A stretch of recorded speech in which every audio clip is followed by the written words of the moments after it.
Good evening, everyone. Today is Monday, October 18, 2010. It's a regular official council meeting. And we have a special group in the audience today. We have the Sandberg Troop, number 78.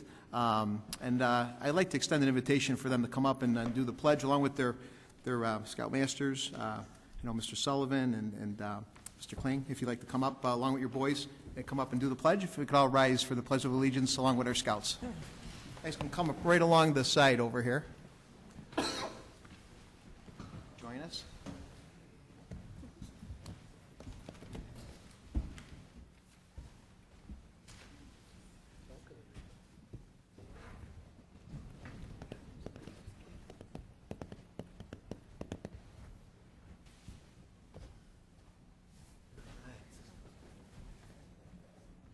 Pledge allegiance to the flag of the United States of America, to the republic for which it stands, one nation, under God, indivisible, with liberty and justice for all. Have a nice round of applause for our scouts. Feel free to shake hands with the alderman or woman.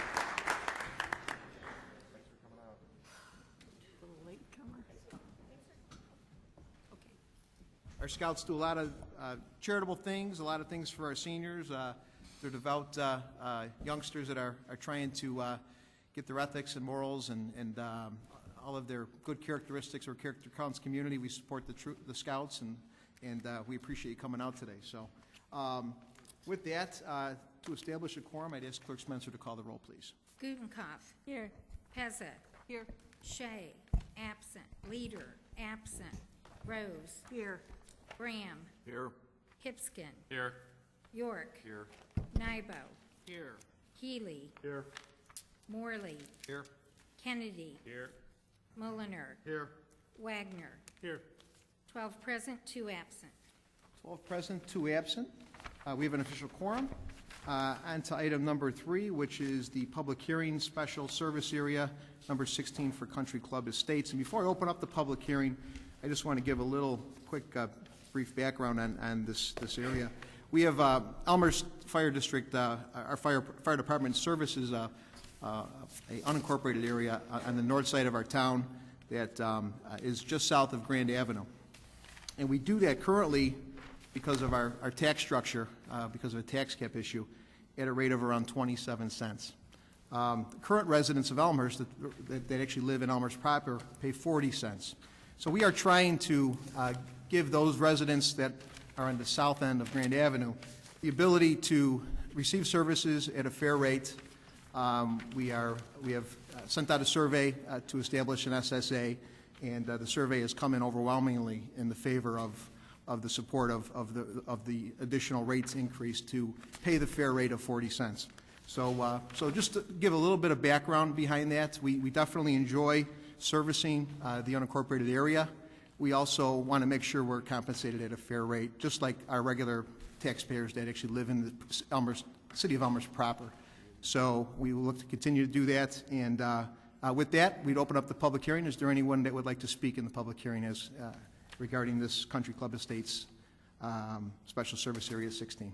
If you'd like to please raise your hand, we'll go ahead and call on you. And sir, and if you could please state your name and your address, and then you'll have 3 minutes to speak in the public hearing. This microphone here? It's perfect. Thank you very much. Sure. My name is Keith Lecce, last name Letsche. I'm an attorney at law with offices at 400 South Knoll in Wheaton, Illinois. I am the attorney for Bensonville Fire Protection District Number 1, and with me here tonight are Mr. DeMichael and Mr. Jeffries, Secretary and Treasurer of the district. We have had, and on behalf of the district, we have had ongoing discussions of this with Mr. Storino on this matter. And with all due respect to Mr. Storino, we have a very different position on this. We believe that in pursuing the setting up of the special service hearing, the city is involving itself in a blatant illegality. First, I think that the city labors under a misconception of what a public service area is for.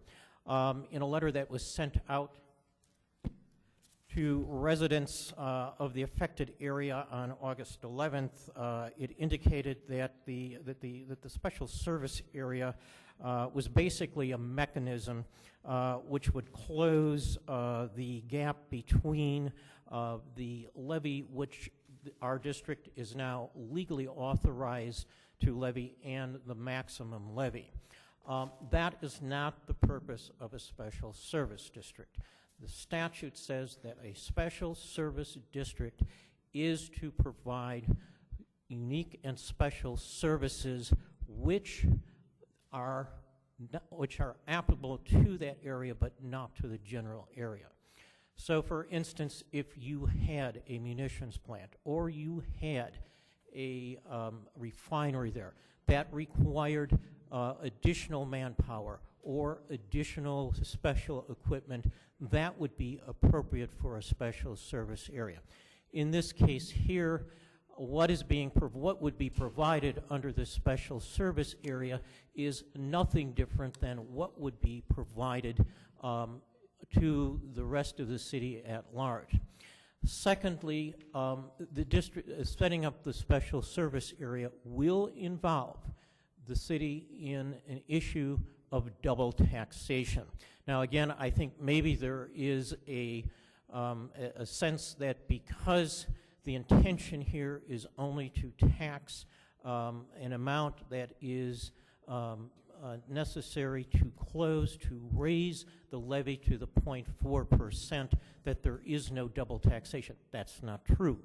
What there is here is that you're going to be levying a tax for the identical purpose that my client here is already levying a tax for. One of the statements that was made in this letter last August was that the city has absolved the Bensenville Fire Protection District number 1 of responsibility for past due amounts to the city which have resulted from the tax cap restriction on the Bensenville Fire Protection District levy. And on that basis, my client has been pursuing negotiations to secure fire protection services. It's my understanding from my client, from representatives of the Board of Trustees who were at a meeting with Bensenville Fire Protection District number 2, that the city now appears to be backing off from this position, that it will only agree to absolve the Fire Protection District of this obligation if the Special Service District is set up, which is a contradiction to what is stated here. I believe at this point that if, as I would urge you not to adopt this petition tonight, if you are not disposed to doing so, I would urge you at least to delay the adoption so that we can clarify this issue with the city, because I believe that if we can resolve this issue, we will be able to successfully negotiate for the needed fire protection services. Thank you very much. Thank you. Anyone else for public forum on Special Service Area 16 Country Club Estates? Gentleman with his hand up, please.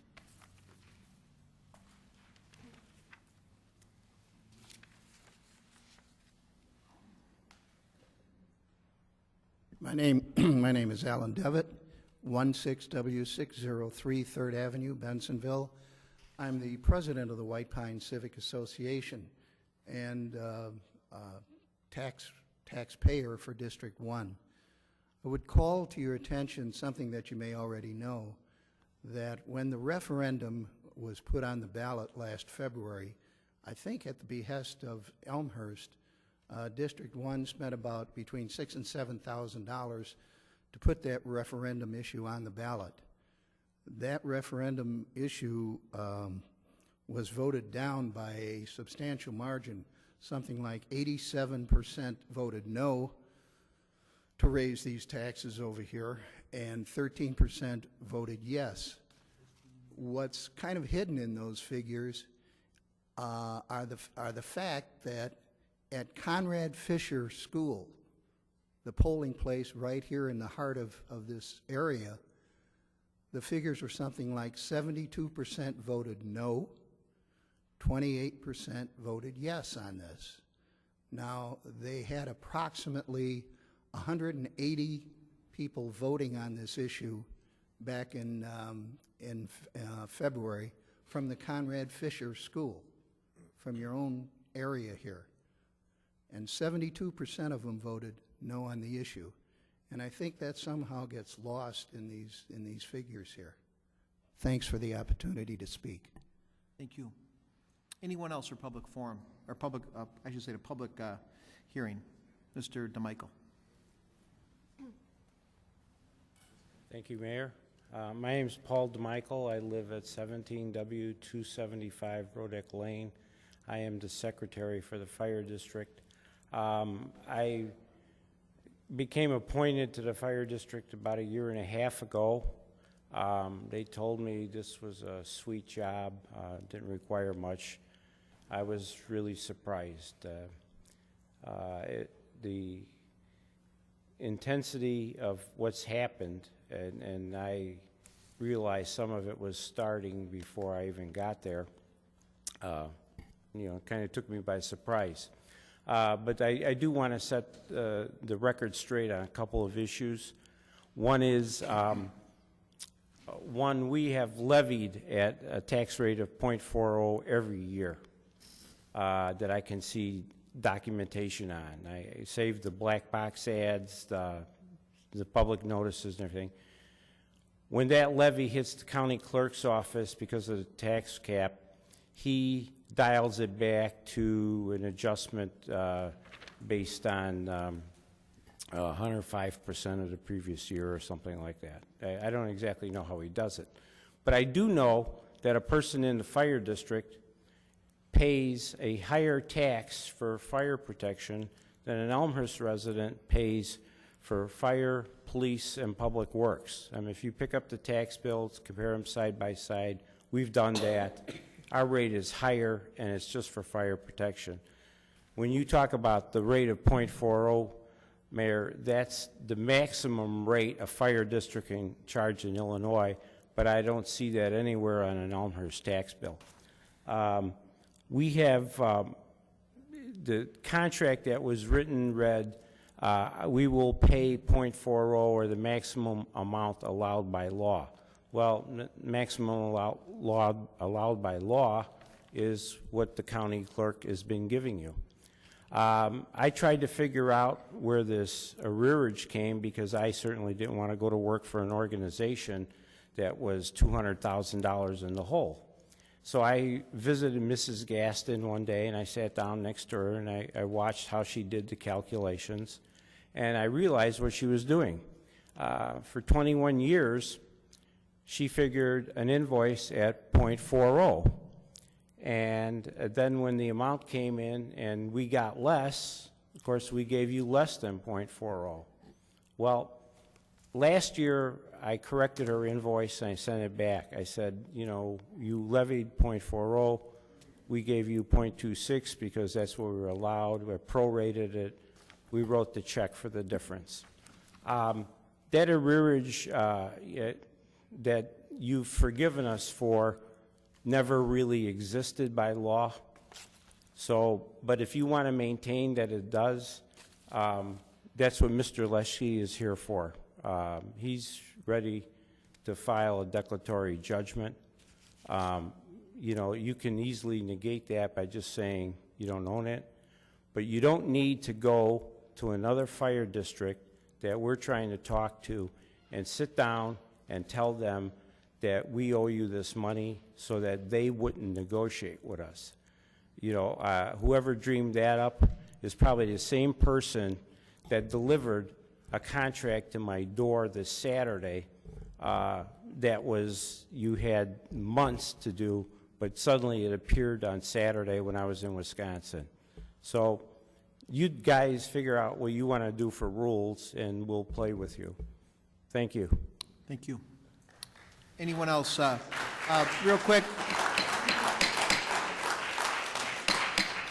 I would ask, because we have people on both sides of this issue, that we hold back applause. It inhibits other people from speaking maybe that are on the other side of the issue. So this is Elmhurst. We operate with decorum. We're a character counts community, and I would appreciate you operate like Elmhurst people do. Thank you. Anyone else for public forum, public hearing at this time? Gentleman in the back with the arm up. Thank you.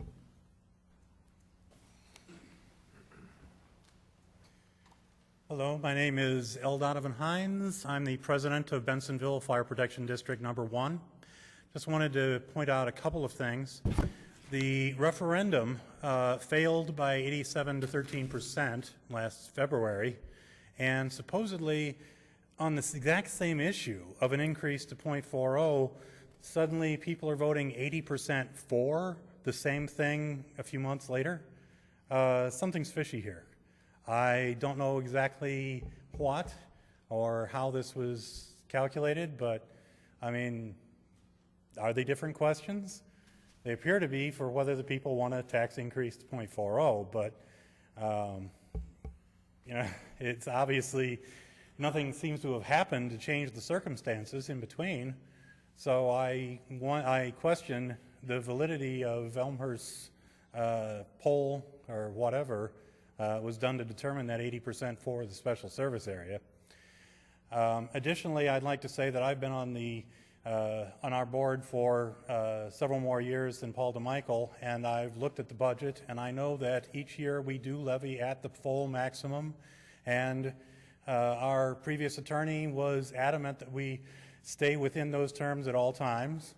I can assure you we have always paid our bills in full. There has never been any arrearage whatsoever.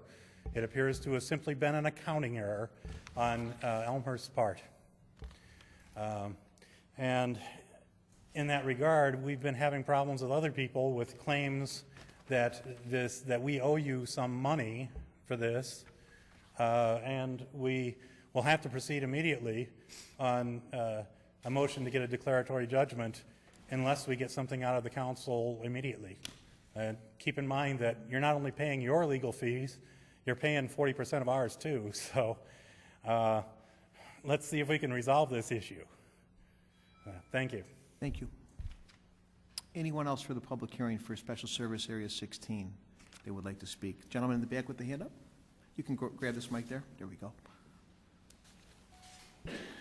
Joseph Siebold, 3N 420 Wilson. I just don't understand, if we voted this thing down in February, why does Elmhurst keep sending us these things to vote on this if we voted it down one time, and now you just keep, and then people are getting scared, and the next thing they don't know what they're signing, so they send something to you because they're afraid they're not going to get any fire protection. This is what it seems to me. I mean, we voted it down one time, and now all of a sudden we're being told that we voted it up the next time. That doesn't make any sense to me, so that's the way I feel about it. Thank you, sir. Thank you. Anyone else for the public hearing for Special Service Area 16? All right. City Manager Borchert. Thank you, Mr. Mayor. As the city manager, I'll attempt to answer some of the questions that were raised at this public hearing, and also on the record and for the record, add some information for the record of the public hearing. There's a significant amount of misinformation that we'll do our best at this time to clarify, and continue to do so during the 60-day period at which the hearing process remains open. First, I do have copies for the court reporter of the August 11th, 2010 letter that one of the previous speakers spoke of, that identifies some significant information, which I'll review for the full audience and for the city council that is here. First, it provides history that the City of Elmhurst has entered into a contract with Bensenville Fire Protection District 1 since at least 1987. I know that Elmhurst was providing service through an arrangement for this neighborhood going to years even prior to that. Elmhurst has enjoyed that working relationship with the neighborhood that's unincorporated south of Grand Avenue for all of those years. And again, since 1987, on the basis of a contract, the contract is between the city and Fire Protection District Number 1. That contract provides a clear formula as to how the charges for service are to be provided. It's a formula that identifies the ratio of the equalized assessed value of the neighborhood to be provided service divided by the equalized assessed value of the entire city of Elmhurst plus the area to be provided. That's then a percentage. That percentage is multiplied by the city of Elmhurst Fire Department and ambulance service expenditures. So the affected neighborhood pays its fair share of the fire contract services that is necessary to the maximum extent possible by law. Prior to the tax cap, that was 40 cents per $100 EAV. The state of Illinois then passed a tax cap legislation after the District 1 reduced its rate to well under the 40 cents and were thereby tax capped and could not actually get to the amount necessary per that contract to fulfill the contract, and were throttled by the tax cap laws. As a result of that, Elmhurst has had for a series of years conversations with the Bensenville Fire Protection District Number 1 board and a significant number of conversations with the property that is served by Fire Protection District 1 south of Grand Avenue. I've never met with the District 1 service area north of Grand Avenue, but I have met on a number of occasions, several in this council chamber, several in the committee chambers, and several at least once at the neighborhood school to explain the program, explain the contract. And the reason that Elmhurst citizens don't pay the same tax rate is because the city of Elmhurst provides a portion of its other sources of revenue to defray costs that are on the tax bill. But nonetheless, the citizens of the city of Elmhurst have a cost which are supporting all of the public safety expenses, police, fire, public works, etc. City Council, in its wisdom, identifies sources of revenue to defray those costs, thereby them not needing to be on the tax bill, but they are still expenses nonetheless that have to be paid for. The formula has been identified by many as fair and square. Fair share of EAV divided by the city's EAV plus the affected EAV times the cost of the services. The district is asked by that contract to pay that amount of dollars. They've not been able to pay it completely because of the tax cap. What can be done about it? We've entered into negotiations, discussions, what can be done about it, what should be done about it. I hear several times from the neighborhood they want Elmhurst service. Find a way to make that, allow that to have an opportunity to go forward.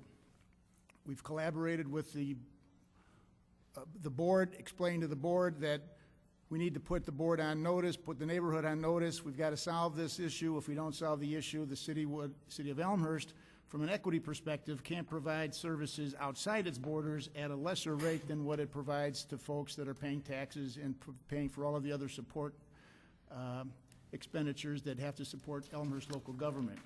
That's understood, but if we're working on a problem, we're working on the issue, we'll understand. Elmhurst will continue to provide service. Late in the cycle last year, the board put on the referendum issue. My understanding, it was a passage of a resolution. That resolution goes to the county asks the referendum question, there's a vote. I don't know what the district paid to support that.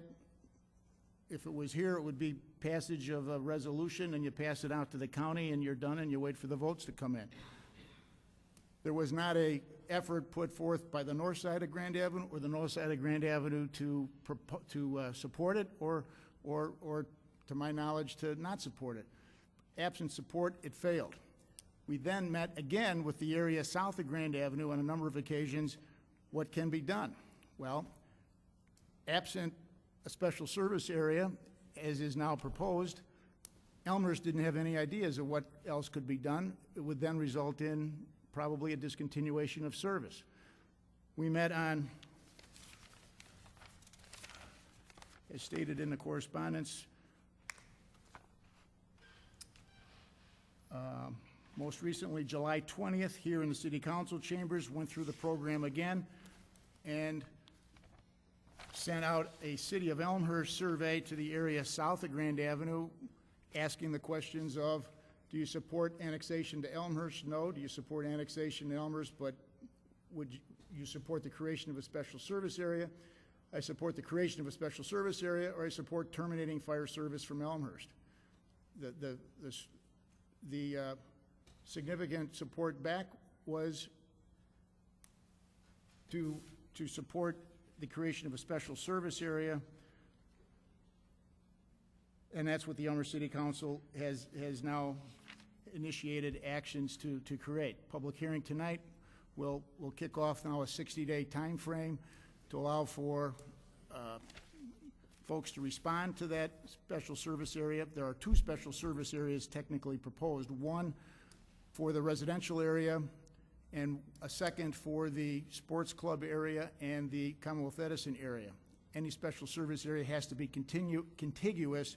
Those 2 areas are not contiguous, therefore the attorneys have suggested there needs to be 2 special service areas. With the support going forward in December, the City Council would then, with the support of DuPage County, to allow that special service area to be created, create the special service area.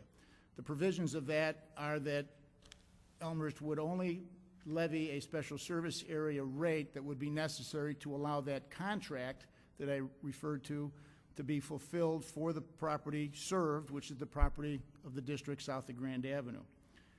In no way does this suggest that there is any requirement to annex. These questions were raised to me directly earlier. Relative to representing this arrearage, I was at the District 2 board meeting Thursday night and reported at District 2 that the City of Elmhurst, myself, signed the letter that says the City of Elmhurst is absolving District 1 of responsibility for past amounts due the city. I don't know where there's confusion tonight when I appeared to that District 2 meeting Thursday night and said that Elmhurst is not pursuing collections. I did report to District 2 board that the City of Elmhurst is very much interested in serving that neighborhood as long as that neighborhood wished to be served by Elmhurst. If the neighborhood doesn't wish to be served by Elmhurst, Elmhurst is not desirous of being a Budinsky outside of its corporate limit lines, but establishing the 25 years of good working relationship with the neighborhood was our understanding, and I was at a number of these meetings where the neighborhood said, please, Elmhurst, continue to serve us. The proposed action this evening, if implemented, would allow Elmhurst to do that. The note clearly says to all of the properties south of Grand Avenue, the city has absolved District 1 of responsibility for past amounts due the city. Those resulted from the tax cap restrictions. The city believes that the proposed action is in the best interest of the city and the residents of District 1 south of Grand Avenue. Residents of District 1 south of Grand Avenue remain unincorporated. Residents of District 1 south of Grand Avenue retain Elmhurst Fire Department fire protection and ambulance service. Ambulance service would be at the same rate as Elmhurst received. You get an Elmhurst resident rate. And District 1 does not need to negotiate with other districts for fire protection and ambulance service.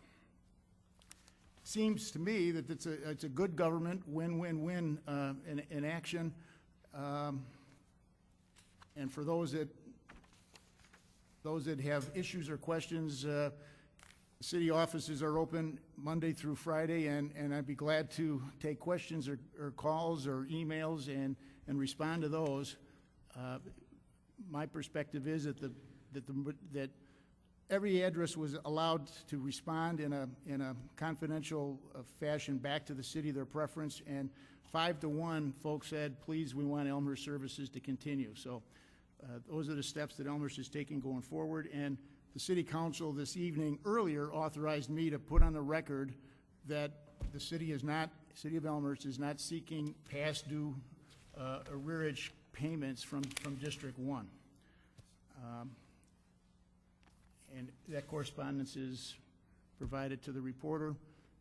And it was only after we were advised that there was some misunderstanding of Elmhurst's intent did the city feel it appropriate to develop a contract at the city's expense and deliver it to District 1 board members before last Thursday, to be very, very clear about that. We had earlier met with members of the boards, and there was a mutual understanding that we were working together through the creation of the special service area to continue services for the district. If there was a misunderstanding of that, I apologize for that. We fixed it. We got the District 1 board a copy of a proposed contract. It's got the same contract language as the past contract had, the same formula, EAV divided by city EAV and district EAV times the city budget. Fair and square, no changes. That's the proposal that's put forth that would allow everything to go forward, hopefully, for years to come. Thank you. Thanks, Manager Borchert. One other thing I wanted to mention, too. I believe this new contract has ambulance rates that are in-resident rates versus non-resident. Is that correct? That's correct. Okay, very good. All right. I will officially close the public forum. I need a motion and a second to close the public forum for Special Service Area 16. Alderman York, Alderman Hipskin with a second. If we do this by voice vote, all in favor, please say aye. Aye. Anybody opposed? Motion passes. Public forum ends for Special Service Area 16. How about answering some of the questions that people have? Well, that's, sir, our city manager did, and this is not Q&A. This is us time for us to listen to you, and we do not, you just can't speak out, unfortunately. Sir, if you keep on doing it, I will ask you to leave. You don't have to ask me. Okay. Okay. Sir, no. We have scouts in the room here. People, we want to know who's doing the line. Answer the questions that the people ask. You don't have to tell me how.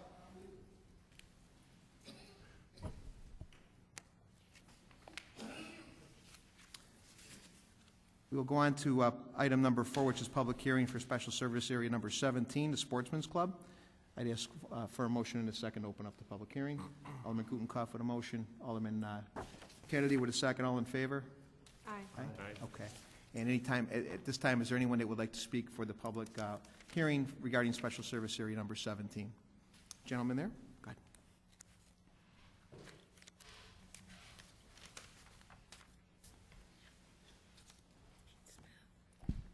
My name is Pete Smith. I'm the chairman of the board of directors for the Maywood Sportsman's Club. And I would just like to say that the Maywood Sportsman's Club is interested in continuing its relationship with the Elmhurst Fire Department, who we consider one of the finest fire departments in the state of Illinois. While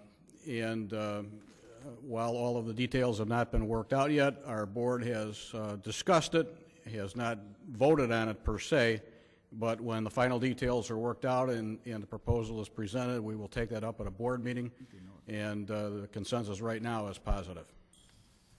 Thank you. Thank you, Mr. Smith. Anyone else for public hearing for Special Service Area number 17? If you please raise your hand, I'd be happy to allow anybody to speak. This woman here, go ahead. Jerry Lynn Fox. I live at 3N 420 Crown Road in Elmhurst. Is the special service area that's going to cover the Sportsman's Club and the ComEd property going to be taxed at the same rate as we are?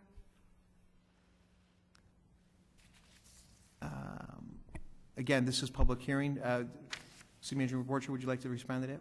Yeah, I could certainly respond to that. It would be exactly the same.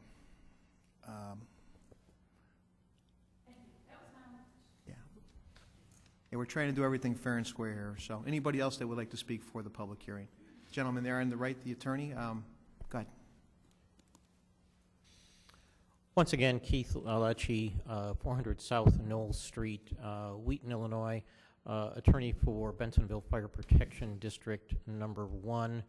I would basically adopt the same comments that I made with regard to the previous special service area as applicable to this. This is also an illegal, setting up a special service area would be illegal for the same reasons, in that you're not providing any services that are different in kind from what you're providing elsewhere, and that would also be involving a double taxation. I would like to address what I feel are comments by Mr. Borchardt on the last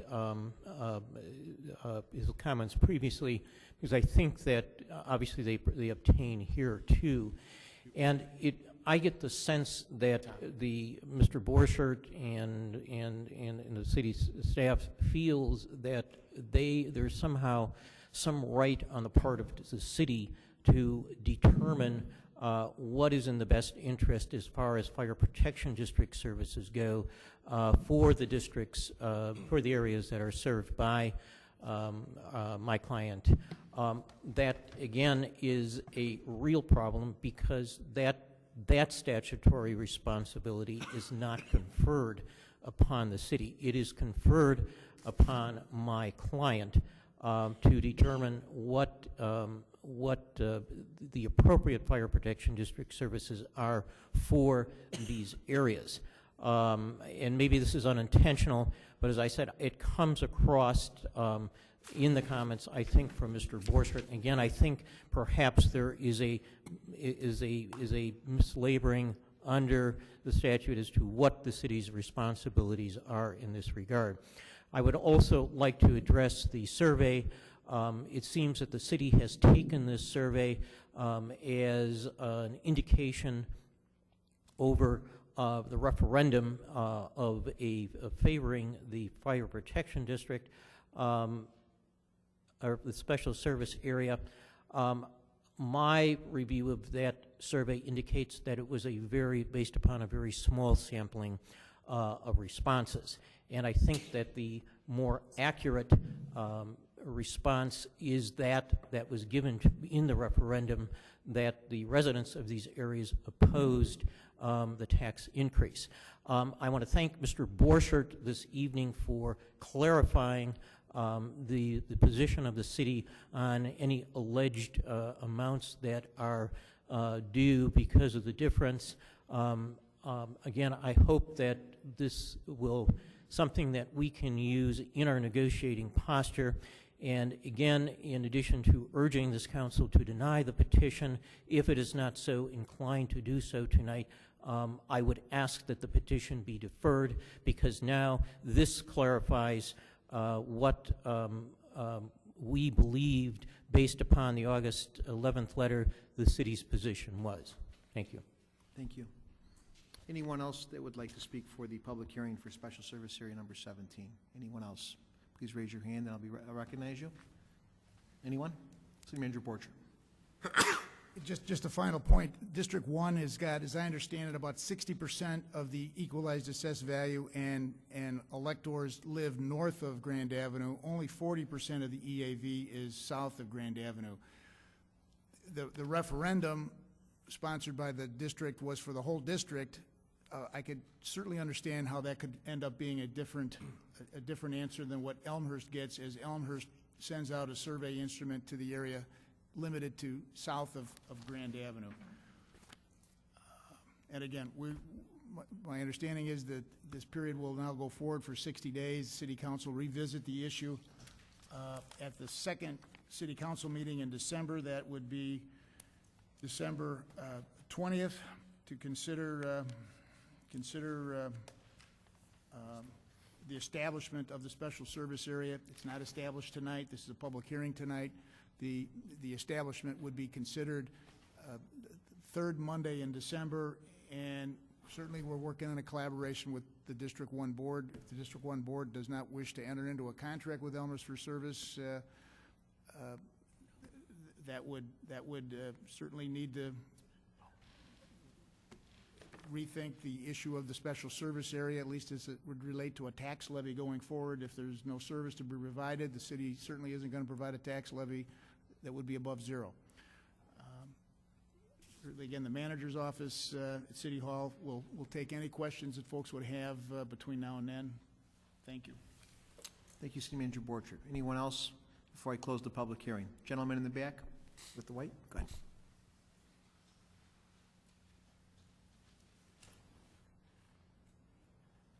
Alan Devitt again, 16W603 3rd Avenue, Bensonville. One quick question.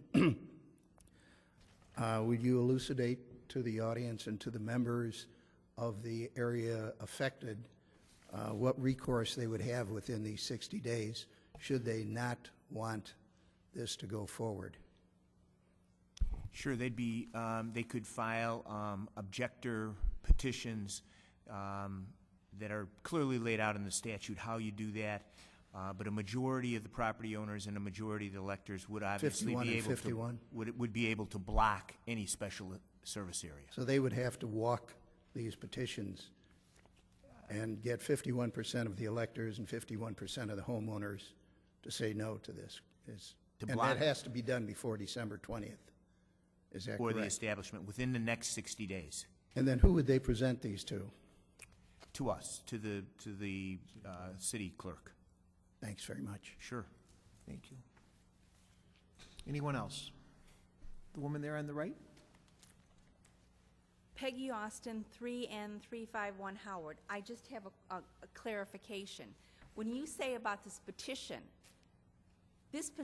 is only for south of Grand Avenue. It's not for north of Grand Avenue. It's not for Oakdale Woods or White Pines. White Pines. Correct. It's just for us, correct? That is correct. Just the affected, as this gentleman appropriately said. Well, he lives in White Pines, Oh, so that's why I'm saying they can't sign this petition. It's just the 385 homes south of Grand Avenue. That is correct. Thank you. Thank you, miss. Anyone else? Good point. It's a very good point. Anyone else? All right, I'd ask for a motion and a second to close the public hearing for Special Service Area 17. Alderman Morley with the second from Alderman Rose. All in favor, please say aye. Aye. Anybody opposed? Public hearing is officially closed, and we'll go on to receipt of, oh, excuse me. With the closing of the SSA hearings, I would like to dismiss the court reporter. Oh, thank you, Clerk Spencer. Thank you.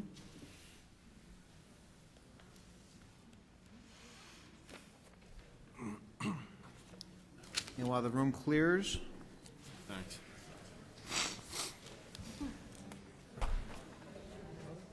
Huh?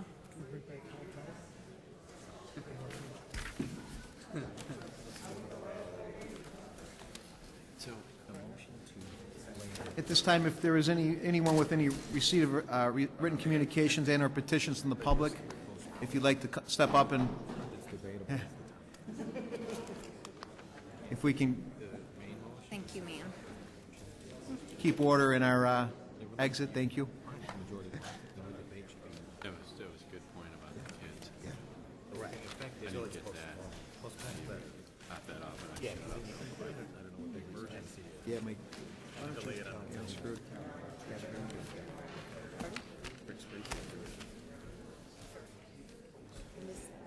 You know what? Oh, yeah, he gave you that. Thank you. Taking the long way? It was a long walk. Right.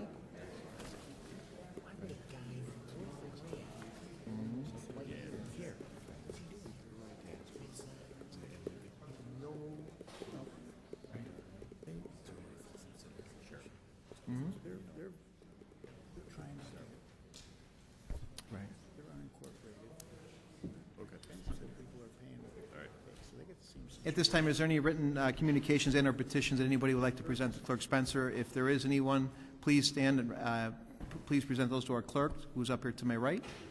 Anybody? Okay.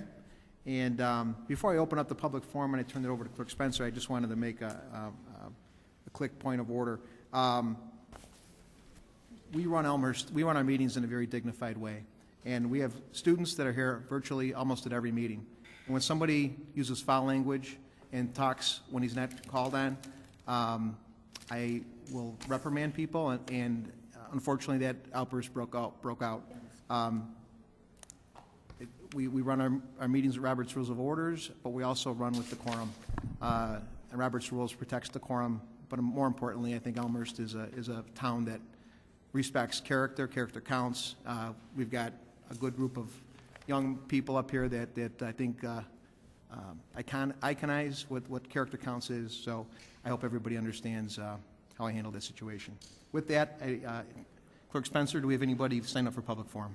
We do tonight, Mr. Mayor, have 4 people. Claude Pagash, 566 West Gladys.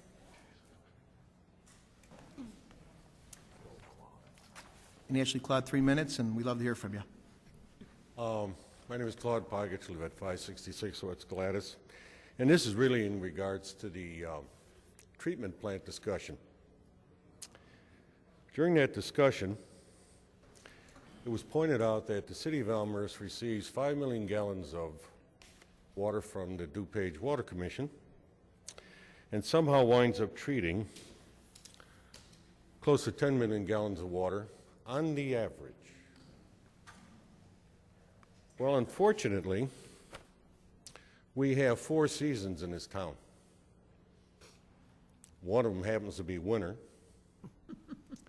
And if we make an assumption that water is leaching into the system,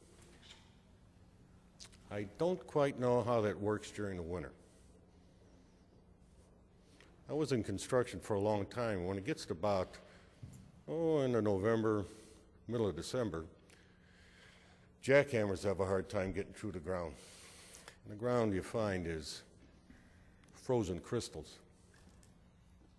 I think in this discussion about this water system and its problems that we kind of break it down by season. If we take on an average of 5 million gallons of water, there must be periods of time when it increases because we have summer. People fill pools, people wash their car, people water the lawn, their gardens. And I do find that my own sump pump does not turn on in the middle of winter. In fact, and sometimes when it rains, it really doesn't. So a couple things got to happen. If the treatment plant is treating 10 million gallons of water, either the water table is extremely high in Elmhurst, or water has to be coming from somewhere else. So in the future, we got to kind of break this down by season.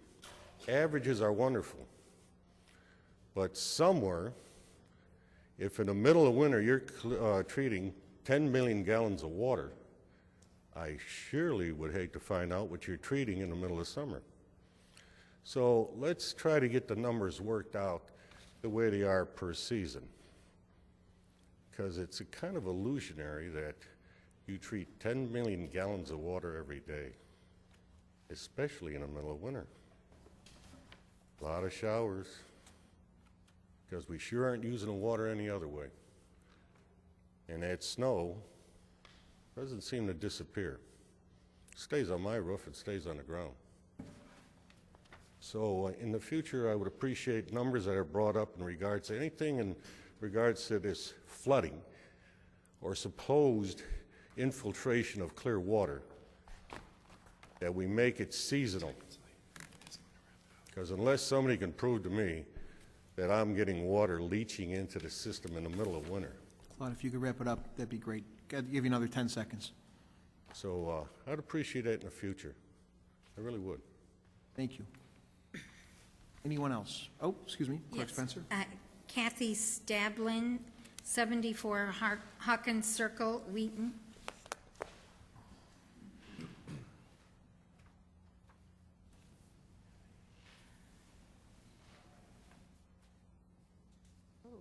I'm the short person here. Good evening, City Council, Elmhurst. My name is Kathy Stablin. I've been a resident of Wheaton for more than 15 years and a full-time professor of journalism and mass communication at College of DuPage. I thank you for the opportunity to speak. College of DuPage representatives have spent much time this summer visiting city and village councils to alert you about a community outreach program, the Co-Discover program. We toured the entire district to learn how your constituents think the college is doing and to learn what we can do better. We also sought guidance for how best to address our facility needs now and for the future, and we learned a lot. That information helped us to formulate our newly completed facilities master plan. Our community knows best what it needs, and COD listened. We are planning accordingly and have tried to maintain our facilities to support the educational and cultural programming that we offer. If you have driven by COD campus lately, you've seen that our current plan has provided for Phase 1 of the Homeland Security Education Center, the Culinary Arts and Hospitality Center, and renovations to the Berg Instructional Center.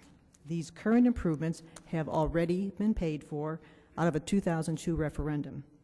However, there are still serious needs that we must tend to, especially in the areas that the community visits on a regular basis: the library, the McInich Arts Center, and the PE building. We were able to identify approximately $168 million in repairs, maintenance, and updates over the next several years. As you know, state funding has fallen dramatically in recent years. We were able to refinance some of our debt last year and create a tax shelf that allows us a one-year window to ask voters to approve a no tax rate increase bond issue.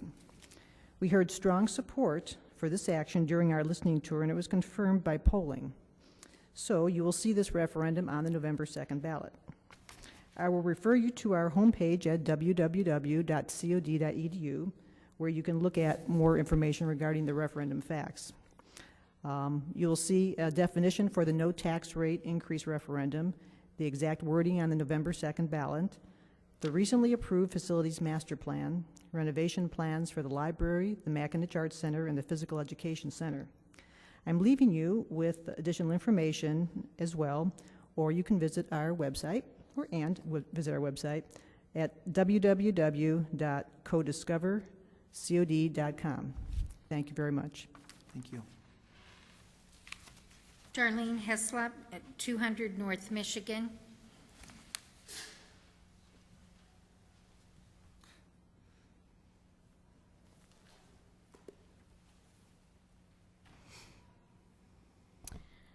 When we pay our taxes, our money essentially goes into what I consider to be a bank account, the first bank of the taxpayers.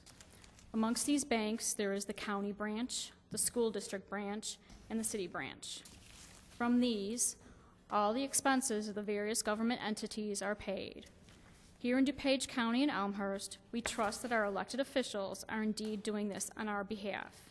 They are in charge of collecting all the money as well as guarding the bank and the branches. When they need more money, they levy more and collect more taxes. They make sure that everything is run right. Our elected representatives are also responsible for bank security. What happens if the first bank of the taxpayers is robbed? Robbery is a crime, and not only can someone be charged with that offense, but can also be found guilty, even if restitution is made. To some people, depending on the circumstances, even if full restitution was made, robbing the bank of the taxpayers is considered unforgivable.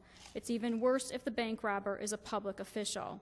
I've done a lot of research recently, and I can no longer trust the security at the first bank of the taxpayers. Thank you. Thank you. Kathleen Sullivan, 133 Pine Street.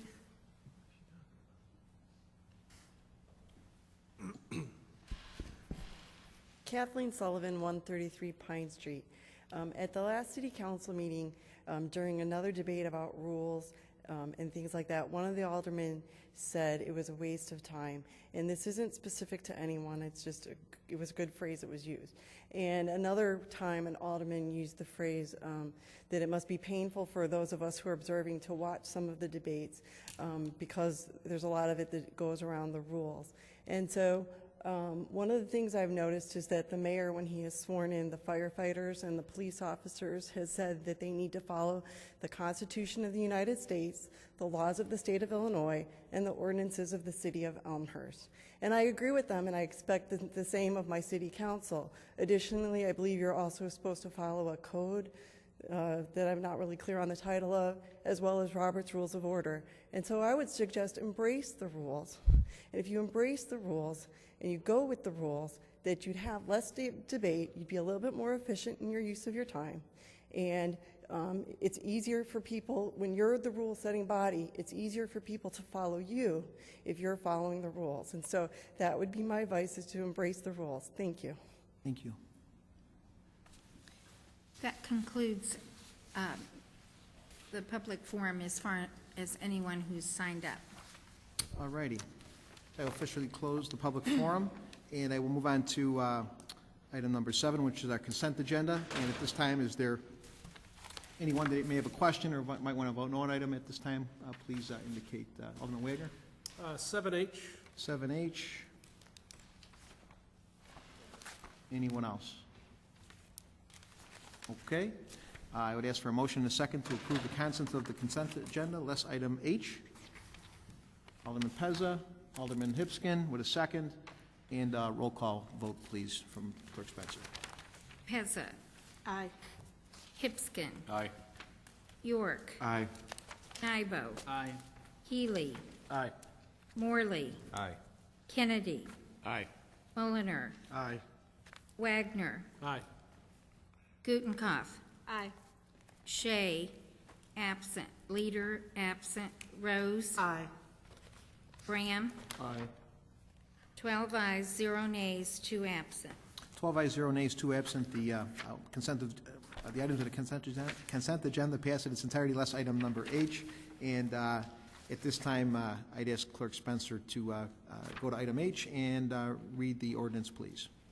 An ordinance to amend Article 7 entitled Stopping, Standing, and Parking of Chapter 44 entitled Motor Vehicles and Traffic of the Municipal Code of the City of Elmhurst, Illinois, restricted parking during York High School football games on Hillside Avenue, Fairfield Avenue, Hawthorne Avenue, Berkeley Avenue, Surf Street, and Eggleston Avenue.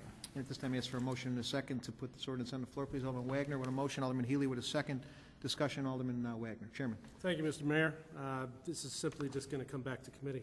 Okay. We'll pull that back to committee for some review. City Attorney Stream, we need to do a vote on that, or?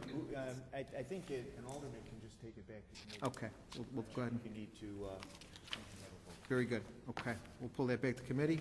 And on to item 8, which is a committee report, and also an item that I believe, in talking to Chairman Kennedy, he would like to have some further review on that particular report.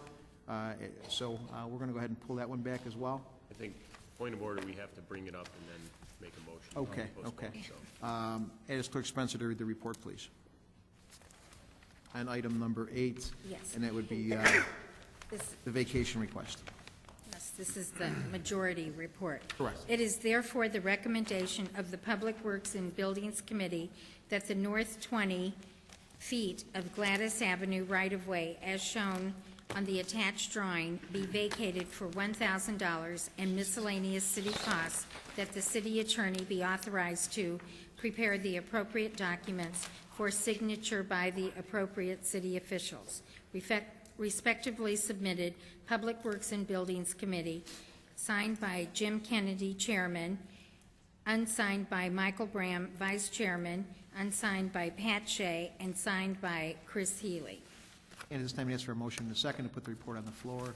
Alderman Kennedy, Alderman Healy with a second. Alderman Kennedy, Mr. Chairman. Yes, sir. I would like to make a motion to postpone this to 2 weeks from tonight. The reason being, the 2 aldermen from that ward, Alderman Leader and Alderman Shea, couldn't be here tonight. I think they're an integral part of this discussion, and out of respect for them, they need to be here and be part of this. So I would like Very good, very good. City Attorney Stream, we don't have to vote. That's a pullback as well. Well, actually, it's a motion to postpone, so I think you should have a voice vote on that. Okay. Because it's going to come back before this body.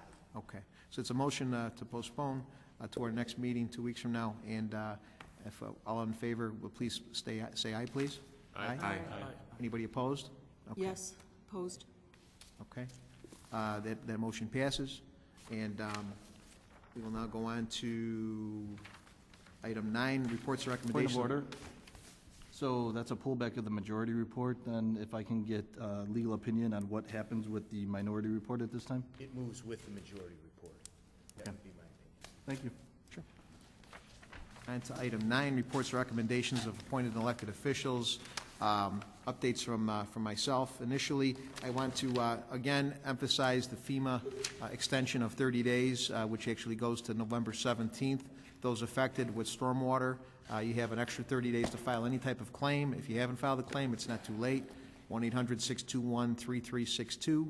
And if you're a home-based business, you can call the SBA at 1-800-659-2955. If you're a renter, and we've had a few renters with situations, you can qualify for assistance through the SBA. And if you actually get denied from the SBA, you could actually still get assistance through FEMA. So I actually took a renter over from the north side of town who actually has a daughter with a disability and put an appeal in for him with the SBA. And you could actually go in person as well to St. Joseph's High School.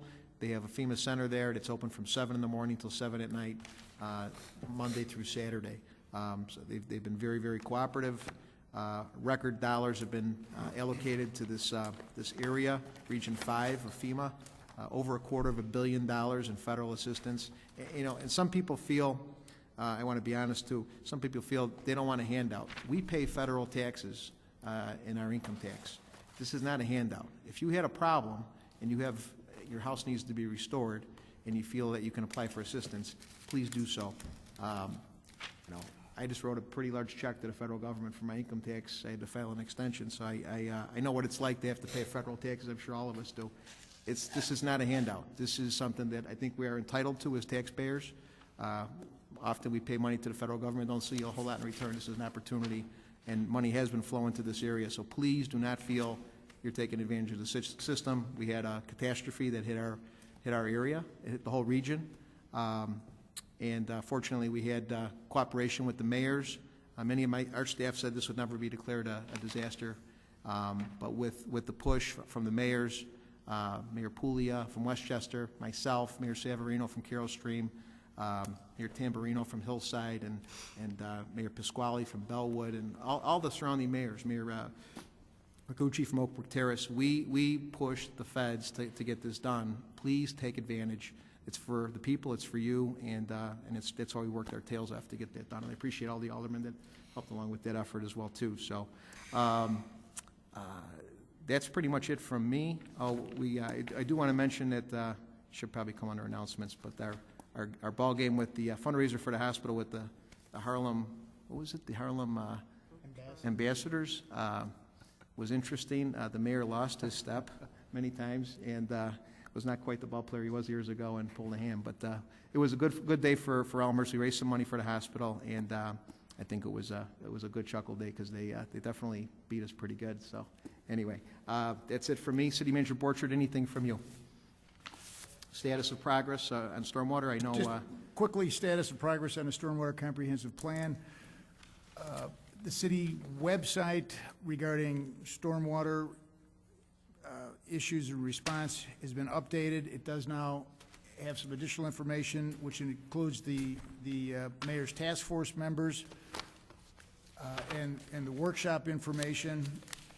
Workshop information can be observed by going to the web and seeking YouTube or the city council website.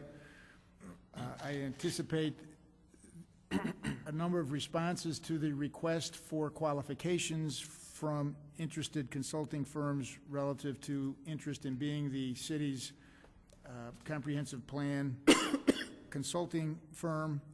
They're due the end of this week. I anticipate in the next week to 2 weeks, we've actually got a draft of an interim report from Burke on items that they have in their interim contract relating to Southwest Elmhurst, specifically the Sailor Jackson Sanitary Station and the Jackson and the Creek Storm Station. That report should be finalized in the next couple of weeks. and then presented to the city council and to the task force, and then reviewed at the Public Works and Buildings Committee. I would anticipate the first committee meeting in November, that would be possible for that review at that date. I did work with Commonwealth Edison today and asked them their schedule for their updated report to the Elmhurst community on their distribution of power to the Elmhurst community and how it relates to storms, and in particular how it relates to Southwest Elmhurst. They believe that should be available for the Elmhurst community in the next couple of weeks. So we'll keep working with them to get that complete and brought forward. Next Monday, there'll be a committee of the whole meeting for the second stormwater education workshop, the topic being Salt Creek. After that workshop, committees will meet and the task force will meet with the mayor as a task force kickoff meeting where their assignments and work issues and reporting will be discussed with the mayor. That's all I have on the stormwater update. Very good. All righty. Anybody else for announcement or for reports or any recommendations from elected officials? Okay. Alderman Nybo? Thank you, Mr. Mayor. I'm not exactly sure where this should go on the agenda, but Alderman Healy and I held an open house, a town hall meeting for the 5th Ward a couple months ago, and we asked the 5th Ward residents to submit their experience or observations with respect to flooding and with respect to ComEd issues. We have compiled those. I've got 2 packets of materials here. I'm going to turn this over to Clerk Spencer, and I would ask that Clerk Spencer share 1 copy with the task force. We'd like to get 1 copy to the task force, and then another copy to the engineer that we retained for our comprehensive plan review. We just wanted to have the 5th Ward residents have the opportunity to share their observations and their experiences as part of a larger review process to work towards some solutions here. So I'll give those to Clerk Spencer. Thank you, Alderman Nybo. Anybody else? Very good.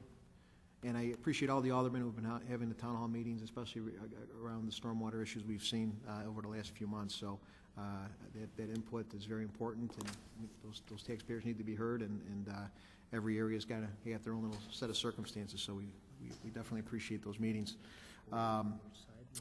Any other business? Item number 10, other business. Alderman Pezza? Yes, thank you, Mayor. I want to comment on, once again, picking and choosing and pulling items off agendas, depending on who's here, who's not here, what we're thinking, what we like, what we don't like. I think it's a very poor habit we've started. And when something appears on an agenda, especially the item that was pulled this evening, I believe this petitioner has been trying to get an answer and get this resolved for a very long time. And we have 13 people sitting here this evening who were hopefully prepared to discuss this and vote on this and let the petitioner know finally the answer they've been looking for. And I am a little perplexed as to why this actually had to be pulled and when we're going to stop picking and choosing items to pull off agendas for, I'm not sure. I'm just not pleased with the practice that we've made of doing this. It's been done many times, and I believe that, especially these people, they probably really wanted an answer, and we're hoping that the 13 of us could have given them an answer this evening. I'm just disappointed that it got pulled. Alderman Nybo. Thank you, Mr. Mayor. There's actually a couple items that were pulled tonight, so I'm completely sure which one Alderman Pezza is referring to, but I requested that 1 item be pulled. That's item 7H. And the reason I requested 7H be pulled is because I'm not sure that there should be restrictions on Berkeley Avenue on football game nights. So my reason for pulling that item back was to allow additional discussion on it because I'm not sure that the action that was contemplated to be taken tonight is the right step. So I rarely see problems with having more time to deliberate these important issues that we're asked to decide. Very good. Thank you, Alderman. Anybody else? Okay. Any announcements? None? And hearing no announcements, Wow. Nothing going on in Elmhurst? Clerk Spencer, we have anything happening that you want to announce? No fundraisers? Come on, we got about $1 million. Well, since you called on me, See? yes. I'd like to announce that the Elmhurst Art Museum Associate Board is sponsoring a fundraiser Saturday, November 6th, called Artini Party, and it's over at the Art Museum, and it starts at 7:30, and tickets are $60. And I'd love the community to come out, and we're launching a new exhibit called Stoked, and it's supposed to be really, really good, so. Alderman Hipskin? Upon that one, I'd like to invite the public to go see the 100-year anniversary of the incorporation of Elmhurst, which opened at the Historical Museum. It's a fun exhibit, and I'd encourage everybody to go to it. Very good, very good. And I also know that there's a little masquerade party coming up, I think, for District 205 Foundation. I want to say it's October 29th. 23rd, is it? Okay. Yeah, it's this coming Saturday. This coming Saturday. So it's coming up quick, and it's at River Forest. Is that Alderman York? River Forest Country Club. Yes. Great event for a great cause. Helps our local public school children, many of which are here today from throughout our community, from Sandburg and the north side of town as well. So please come out. I'm not sure what the motif is, but I know it's a dress-up deal. Do we know what usually they have like a Roaring 20s or any theme this year? I think it's okay. I think themes are optional, but I'm sure if you go to District 205 Foundation website, they will have details, but that is this Saturday. And hearing no other announcements, I'd ask for a motion to adjourn. Alderman York, Alderman Rose with a second. All in favor, say aye. Aye. Anybody opposed? We're adjourned.